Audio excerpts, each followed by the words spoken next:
Mayambu Hanamokta, Konthoujam Lanthoiba, Taram Lopsi. Nasi Mayamgi Nungai Damokta, Pudun Laxi, Tell Secret, High Season Asiki, and Subi episode Asida, Sakta, Suda, Zago the acting the Mayam Toido, and Dona Kalnava, BDA Timgi, Mio Yanika, Madudi, Jenifer Simax. Jenifer Simax who RM1 Group Makai Tagasabo Sari. Tagasari. Ahamada, Jenifer Yoina is I self introduce something to win up in Jay. I give me one Wakheimayum Jenifer, I are focusing me like I dagine. I get to know home to class 9 at the year koi Mayamgi now go away, koi Mayamgi Babycha away. I mean Simax. I give Mayamgi Radisam, I give Mayamgi Bem. I class 6 tame. Lakada Jenifer Amadi Simax acting amasung dance Yampazana Toipa. Sidajida Jenifer Yoina acting a dance because Karamban Palms over you. I acting Hena, Ado Simax Unity. I get the dance pump. Ado Simaxki hobbies you carry again. Hobbies. I hobby you dancing and moving. Can Jenifer go in the hobbies you don't carry again? I get hobby these celebrities have a seggy hobby. This summer, jump on the celebrity summer. Celebrities have jump on the other day, Jenifer Lax again. I the Karigumba International Levenda. See Taka telling so much over you couldn't tell Jenifer going upon your Kalaziwa. I do about the Matamda Jenifer going a Karamba telling Utkan.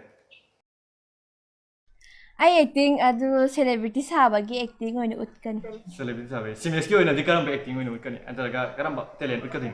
I get it dancing when Utkan. Dancing when I did dance the Yamna Palms of Malco Simax.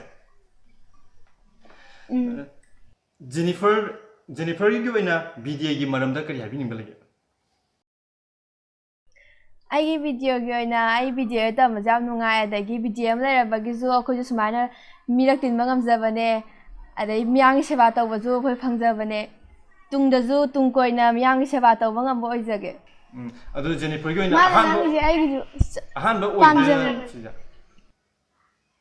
The BDA, so my not put the Mayam talk with the BDA, the handbook is Jenifer. Handbook in it. Simax Giddy, BDA Mamaka have been. BDA Mam just says in front of Hagudo. I do Yamno Sada nungaibiriba oiba ID BDA the Yarubudi. She makes you on the zoo BDA in a handbook with the Mayamgi Mandas Mina perform the words acting line the Kaida. A harmony. Oh, I don't know how much Sada Zoo Nungaibiriba oiba.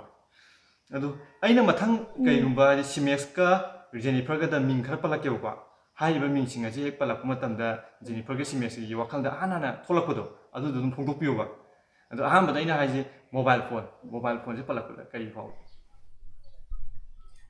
Mobile Palapada, Yamkana upon a Epo Pot of Pazin the Tak Yonaba. Yamkana upon. Can we in a zoo, Yaba? Yamkana, you see. She makes you in a Mobile phone have see my lacquer, the Antina Canada pony, my lager, and man, I have one in my lacquer, Canada pony. Upality. My elder don't come Canada, Canada will lady never come Canada opposite. And the never she makes nice, and the young noise she makes. I do Matangje, Yongsa has a fellow for the for. You accept what I Tamoy in the wall. Happy Manamdo, Sabadi am Haraga, Manamdo Pirate was there, Simadi, Langam de. She makes you in a day.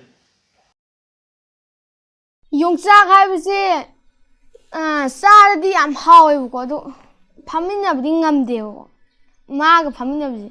Pamina was doing as I hear Manam. Sorry, but me to go Pamina Zingam de Mana come talk was in my. I do Matang is the Babycha Asem, the Palak, the Wakheimayum power. I was up like what the day I am nungai the Konthoujam she or Zadika was my pussy to car or Zana being either could buy that Pirak when I saw you again in Birakwane or Zadi cow was one more. ꯑꯣꯖꯥꯅ ꯑꯩꯈꯣꯏꯕꯨ ꯇꯥꯛꯄꯤꯔꯛꯄꯒꯤ ꯑꯩꯈꯣꯏ ꯁꯨꯃꯥꯏꯅ ꯃꯤ ꯑꯣꯏꯕ ꯉꯝꯃꯤꯕꯅꯦ ꯅꯪ ꯍꯥꯟꯅ ꯁꯥ ꯑꯣꯏ ꯂꯩꯕ꯭ꯔꯥ ꯍꯥꯏꯁꯦ ꯅꯪꯒꯤꯁꯦ ꯉꯣ ꯎꯁꯤꯠꯇ꯭ꯔꯤꯔꯣ ꯇꯣꯛꯑꯣ ꯌꯥꯔꯦ ꯅꯪ ꯍꯥꯏ ꯁꯥ ꯑꯣꯏ ꯂꯩ ꯃꯥꯟꯕ ꯑꯣꯖꯥꯁꯤꯗꯤ ꯃꯤꯔꯥꯏꯕ ꯇꯧꯍꯣꯏꯗꯦꯅꯨꯕ ꯍꯥꯏꯗꯤ ꯑꯣꯖꯥ ꯇꯥꯛꯄꯤ ꯇꯝꯕꯤꯔꯛꯄꯗꯣ ꯑꯣꯖꯥꯅ ꯉꯥꯛꯇꯅꯤꯅ ꯑꯗꯨꯗꯨꯅꯤ ꯍꯥꯏꯗꯤ ꯖꯦꯅꯤꯐꯔꯒꯤ ꯃꯔꯝꯗ ꯃꯌꯥꯝꯅ ꯈꯪꯗꯕꯁꯤ ꯈꯔ ꯍꯥꯏꯕꯤꯌꯨꯅꯦ ꯍꯥꯏꯕꯗꯤ ꯖꯦꯅꯤꯐꯔꯒꯤ ꯑꯩꯈꯣꯏ ꯌꯨꯇ꯭ꯌꯨꯕꯇ ꯀꯩꯗ ꯚꯤꯗꯤꯑꯣꯗꯗꯤ ꯁꯨꯝ ꯃꯌꯥꯝꯅ ꯂꯥꯡꯕ ꯈꯣꯠꯄ ꯑꯗꯨꯃꯥꯏꯅ ꯁꯥꯗꯅ ꯈꯣꯠꯇꯅ ꯍꯥꯏꯗꯤ ꯑꯦꯛꯇꯤꯡ ꯇꯧꯗꯅ ꯗꯥꯟꯁ ꯇꯧꯔꯤꯕ ꯌꯥꯝ ꯄꯛꯆꯩꯕꯀꯣ ꯑꯗꯨ ꯁꯤ ꯅꯠꯇꯕꯤꯗ ꯃꯌꯥꯝꯅ ꯈꯪꯗꯕ ꯖꯦꯅꯤꯐꯔꯒꯤ ꯇꯣꯉꯥꯟꯕ ꯁꯤ ꯀꯩ ꯂꯩꯒꯦꯗ ꯍꯥꯏꯐꯦꯠ ꯍꯥꯏꯕꯤꯌꯨꯅꯦ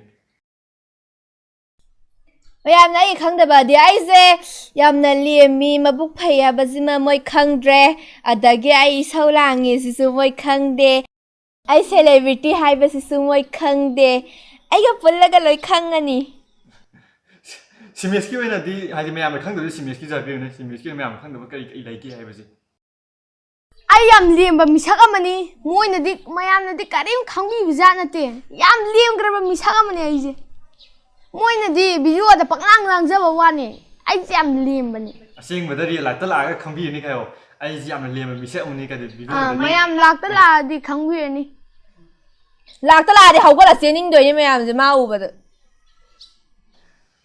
ꯑꯗꯣ ꯖꯦꯅꯤꯐꯔꯅ ꯁꯤꯃꯦꯛꯁꯅꯗꯤ ꯌꯥꯝ ꯂꯦꯝꯃꯤ ꯀꯥꯏ ꯑꯗꯣ ꯖꯦꯅꯤꯐꯔꯅꯗꯤ ꯑꯗꯨꯝ ꯂꯦꯝꯗꯅ ꯆꯦ ꯖꯦꯅꯤꯐꯔꯅꯗꯤ ꯑꯗꯨꯝ ꯍꯥꯏꯕꯤꯌꯨꯀꯣ ꯑꯗꯣ ꯆꯦ ꯖꯦꯅꯤꯐꯔꯅ ꯁꯤꯃꯦꯛꯁꯤꯗ ꯅꯨꯡꯉꯥꯏꯇꯕ ꯂꯩꯕꯖꯥꯠꯂꯥ ꯑꯁ ꯉꯥꯡꯁꯦ ꯌꯥꯝ ꯊꯤ ꯅꯨꯡꯉꯥꯏꯇꯦ ꯑꯩ ꯃꯉꯣꯟꯗ ꯅꯨꯡꯉꯥꯏꯇꯕ ꯌꯥꯝ ꯂꯩ ꯀꯣꯟꯅ ꯇꯞꯅ ꯏꯪꯅ ꯇꯞꯅ ꯀꯣꯔꯣꯅꯥꯒ ꯐꯔꯒꯀꯣ ꯐꯖꯅ ꯇꯞꯅ ꯇꯧꯁꯤ ꯅꯪ ꯅꯨꯃꯤꯠ ꯊꯥ ꯌꯦꯡꯉ ꯅꯪ ꯆꯣꯏ ꯍꯥꯠꯇꯣꯛꯀꯅꯤꯁꯦ ꯌꯥꯝꯅꯁꯨ ꯅꯨꯡꯉꯥꯏ ꯁꯤꯃꯦꯛꯁꯀ ꯖꯦꯅꯤꯐꯔꯒꯤ ꯋꯥꯁꯦ ꯇꯥꯕꯗ ꯑꯗꯨ ꯃꯊꯪꯁꯦ ꯋꯥꯍꯪ ꯑꯃ ꯂꯥꯛꯑꯕꯗ ꯃꯌꯥꯝꯅ ꯑꯩꯈꯣꯏ ꯖꯦꯅꯤꯐꯔꯒ ꯁꯤꯃꯦꯛꯁꯀꯁꯦ ꯃꯌꯥꯝꯅ ꯁꯛꯈꯪꯂꯕ ꯃꯤꯁꯛ ꯑꯃ ꯑꯣꯏꯔꯛꯄꯒꯤ ꯅꯨꯡꯉꯥꯏꯕꯁꯦ ꯃꯁꯤꯒ ꯅꯨꯡꯉꯥꯏꯇꯕꯁꯤꯒ ꯈꯦꯠꯅꯕ ꯂꯩꯕ꯭ꯔꯥ ꯃꯌꯥꯝꯅ ꯁꯛ ꯈꯪꯂꯛꯄꯗ ꯑꯩꯗꯤ ꯌꯥꯝ ꯅꯨꯡꯉꯥꯏ ꯑꯗꯨꯒ ꯑꯩꯒꯤ ꯃꯔꯝꯗ ꯁꯤꯗꯔꯛꯄꯁꯤꯗꯤ ꯑꯩ ꯌꯥꯝ ꯅꯨꯡꯉꯥꯏꯇꯦ ꯑꯩ ꯊꯃꯣꯏ ꯌꯥꯝ ꯀꯥꯏ ꯑꯩꯕꯨ ꯃꯣꯏꯅ ꯑꯍꯤꯡ ꯇꯨꯝ ꯌꯥꯗꯦ ꯑꯩ ꯑꯗꯨ ꯁꯤꯃꯦꯛꯁꯀꯤ ꯑꯣꯏꯅꯗꯤ ꯂꯩꯕ꯭ꯔꯥ ꯑꯩꯗꯤ ꯃꯌꯥꯝꯅ ꯁꯛꯈꯪꯂꯛꯄꯁꯦ ꯌꯥꯝ ꯅꯨꯡꯉꯥꯏ ꯑꯗꯨꯕꯨ ꯑꯩꯅ ꯈꯤꯇꯪꯗꯤ ꯍꯩꯕ ꯀꯣ खितंग हैबा हैबा जेनिफरनिगी ओइदिरा हैबेनबजे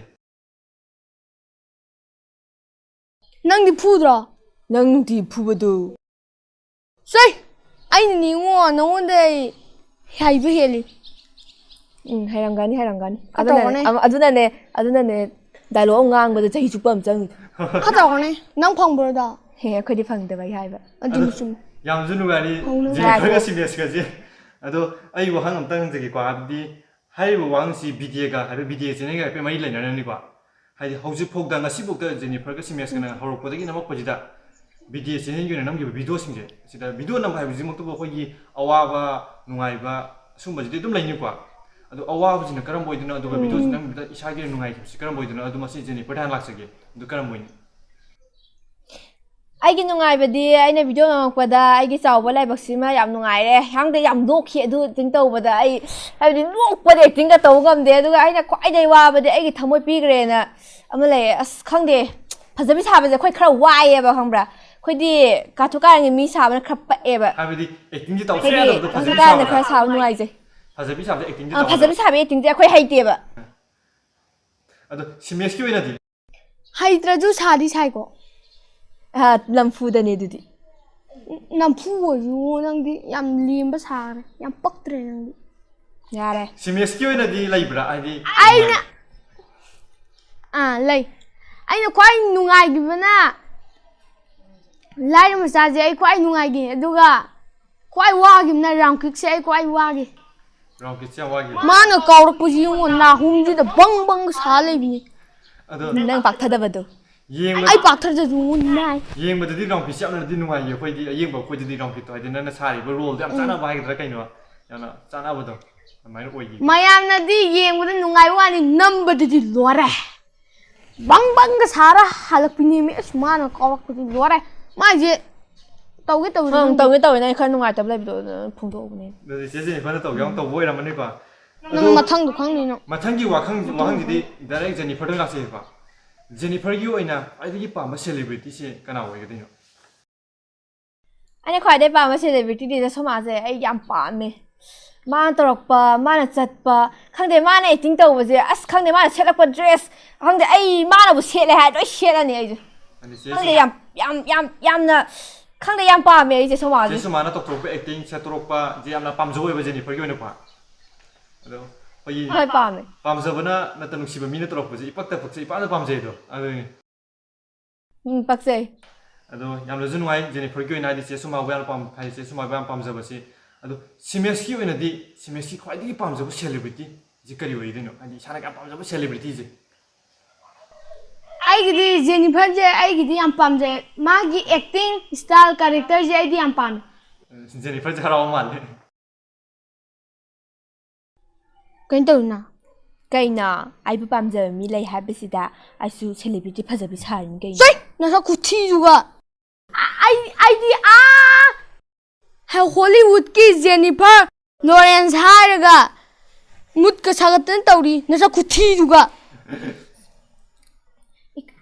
ꯏꯀꯥꯏꯕꯅ ꯁꯤꯔꯦ ꯉꯥꯏꯈꯣꯅꯦ ꯄ꯭ꯔꯣꯒ꯭ꯔꯥꯝꯗꯨꯗꯤ ꯆꯦ ꯖꯦꯅꯤꯐꯔ ꯉꯥꯏꯈꯣ ꯍꯧꯕꯗꯒꯤ ꯂꯣꯏꯕ ꯐꯥꯎꯕ ꯌꯦꯡꯕꯤꯔꯤꯕ ꯚ꯭ꯌꯨꯋꯔꯁꯤꯡꯕꯨ ꯊꯥꯒꯠꯆꯔꯤ ꯄ꯭ꯔꯣꯒ꯭ꯔꯥꯝ ꯑꯁꯤ ꯏꯟꯇꯔꯇꯦꯟꯃꯦꯟꯒꯤ ꯑꯣꯏꯅ ꯁꯦꯝꯖꯕꯅꯤ ꯋꯥꯍꯪ ꯑꯃꯗꯤ ꯒꯦꯁꯀꯤ ꯄꯥꯎꯈꯨꯝꯗ ꯁꯤꯔꯤꯌꯁꯂꯤ ꯂꯧꯕꯤꯗꯅꯕ ꯈꯪꯍꯟꯖꯔꯤ ꯁꯦꯝꯖꯔꯤꯕ ꯄ꯭ꯔꯣꯒ꯭ꯔꯥꯝ ꯑꯁꯤ ꯏꯟꯇꯔꯇꯦꯟꯃꯦꯟꯅꯤ ꯉꯁꯤꯒꯤꯗꯤ ꯃꯇꯥꯡ ꯁ꯭ꯋꯥꯏꯗ ꯀꯥꯏꯅꯅꯕ ꯕꯤꯗꯥꯏ ꯅꯖꯔꯤ ꯄꯨꯝꯅꯃꯛꯄꯨ ꯊꯥꯒꯠꯆꯔꯤ